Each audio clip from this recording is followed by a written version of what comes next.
Before I start, who likes dogs? If you don't like dogs, there's probably really no point for you to be watching me right now, because as much as my YouTube channel is going to be around mental health, it's also going to involve my dog. So if you'd like to meet my dog, she's just this way. This is Moni. She's 10 months old and she's a golden retriever. Moni as in Monica, like Monica from Friends. I am going to be that person that does a little mini video montage of their dog. One, because she's so cute, and two, because dogs do help mental health. I'm going to eventually be doing a full episode on animals and mental health. So why not start off my YouTube channel with a cute montage of my dog? Who's your good bub? Hey. She's really like... I know, she's really like photogenic. What are you doing, girl? What are you doing? Are you good? You done?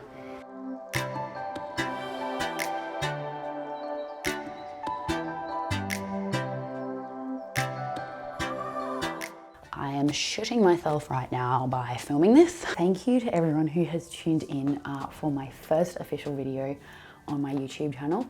My main purpose of this video is to kind of introduce myself and just a bit about me and a bit about my anxiety. I'm really outgoing and loud and ridiculously crazy. So I was diagnosed with anxiety and depression 3 or 4 years ago now. I kind of hit rock bottom and was woken up harshly from one of my loved ones. They were really worried and basically told me to move in with them so that I could wake up to myself. Now that I'm old enough and aware that anxiety is a legitimate thing, it's quite obvious to me that I've had anxiety since I was a kid. I'm an extremely outgoing person, but when it came to different social things, sometimes I'd get quite overwhelmed. I have also bitten my nails since before I can remember, and I still do to this day. In school, I didn't really have the best school life, only because when I went into school, into high school especially, my parents had split that December before, so going into it I was very all over the place, not really sure what I wanted to do, and yeah, in a new environment, in an all-girls school, it was quite hard. I was always very creative, and I was a very hands-on person when it came to schooling, so I didn't excel very much in school because it was all theory-based and writing and learning and reading, and I just wasn't like that, so that made me have a lot of self-doubt. I didn't really think that I was good enough. I still to this day I'm battling with that issue, but it's a process. I don't regret anything that I've been through. I don't regret my school life. I don't regret that my parents aren't together anymore. It's all shaped who I am today, and I'm thankful for it all. As much as I come out as a confident and loud person, it doesn't necessarily mean that I am a confident person in myself and believe in myself, and I don't believe in myself. So it's a constant battle for me. It's a constant process.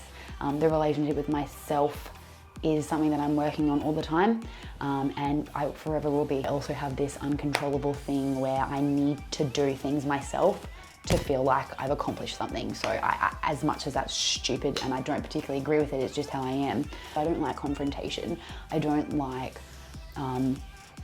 bringing up an issue I have with a friend. I don't like bringing up an issue I have with my partner. I am extremely against confrontation, which isn't a good thing, because you do need to be able to have confrontation so that you can resolve things. But again, I think that ties in with my anxiety. My partner, he is into photography and videography. He runs his own business, and I couldn't see why I hadn't thought of that as a creative outlet for me. So he got me behind the camera. I do little odd jobs here and there for him, but it's much better for our relationship that we don't work together. The way this kind of came about was I was kind of inspired by another YouTuber. She released this video about mental health and incorporating creative arts and different things into your daily routine. The video that I saw was just this mind-blowing thing, and I watch it once a week for inspiration and motivation. So yeah, I really needed some sort of kick. So about February 2018, I was approached by Sunday Night, which is Channel 7's True Stories. They were asking me if I could feature in the Sunday Night Anxiety segment. And of course you can imagine that even the thought of that made me have anxiety. It brought on anxiety as it was. I had a lot of different opinions from people around me, my loved ones, my friends, a lot of people saying that I should do it because, you know, not many people get the opportunity to do it, to talk about anxiety on such a big platform.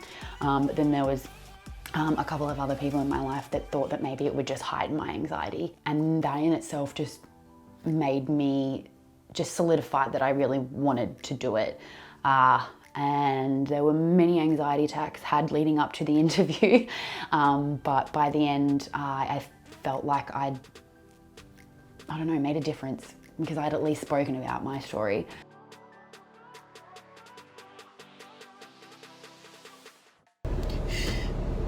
This is really hard to do because I'm looking at myself in the best of times, but being confronted with what I know is anxiety is pretty full on. I don't really even know what happened. It's just a stressful situation that you get faced with, and you just start to arc up and you start to freak out. During times like this, the only thing I can do is literally take deep breaths because I get into a state where I almost forget to breathe.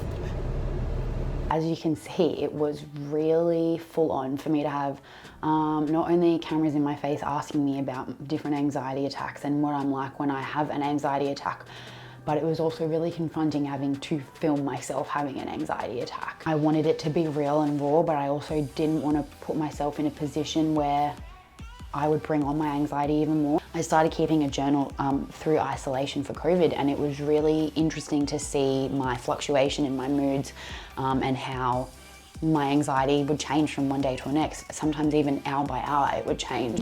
Doing video diaries and vlogging to do with mental health is not only going to help me, but it's going to help others out there. So this is a way of creating my own self-belief platform, not just for me, but for others. It's one thing to be supported by your family and friends, but they can only support you so far, only because if they don't have anxiety or depression or some sort of mental illness, they won't get it.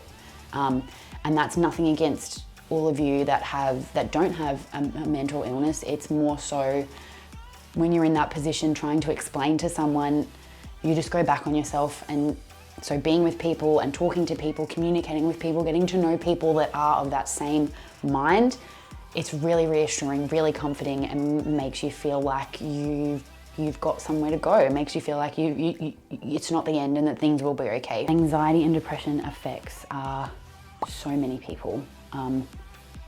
Every second or third person that you run into most likely has some sort of mental illness, whether it be anxiety, depression, OCD, anything, borderline personality disorder, they're all around. I learn new things about my anxiety every day, and I really want to push that that's okay. Listening to your anxiety rather than pushing it out is something that has changed my whole outlook on anxiety. I want this to be a really interactive channel. I want to talk to people and connect with people that feel the same, and I want to hear ideas. So if anyone's got ideas on a video or things that they want to talk about, please hit me up, because that's the reason I'm doing this, is because I want to talk to people about mental health and get it out there. Don't forget to like and subscribe down below.